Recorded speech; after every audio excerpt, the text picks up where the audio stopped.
La silhouette dans la fenêtre. Quand Sarah a sauté du 2e étage, elle a survécu. Mais ce qu'elle répétait à l'hôpital a glacé le sang des infirmiers. Elle était déjà dans la maison. Tout avait commencé un soir d'orage, alors que Sarah était seule chez elle. Ses parents étaient repartis pour un week-end, et elle profitait du calme pour réviser. À 21h03, les lumières ont vacillé une première fois. Puis elle a entendu un grattement régulier contre la vitre du salon. Elle a tiré le rideau.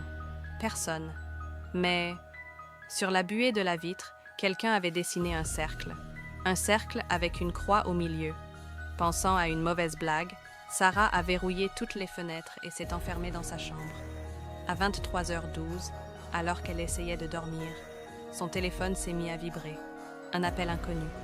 Elle décroche. Silence. Puis, une respiration. Et cette phrase, chuchotée par une voix féminine, « Je suis déjà là ». Elle bondit hors de son lit, descend à la cuisine pour prendre un couteau. Mais quand elle passe devant le miroir, elle voit quelque chose derrière elle, une silhouette, immobile, debout dans le couloir, un sourire figé, des yeux noirs.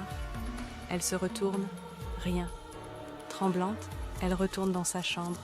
Elle barricade la porte. Et là, sur l'écran de son téléphone, un message apparaît, écrit depuis son propre compte. « Pourquoi tu fuis ta propre chambre ?» Sarah recule encore, jusqu'à entendre un craquement derrière elle. Elle lève lentement les yeux. Quelqu'un est déjà dans la pièce, sous le lit. Quand les voisins l'ont retrouvée dehors, hurlant sous la pluie, elle répétait sans cesse. Elle n'était jamais dehors, elle attendait dedans.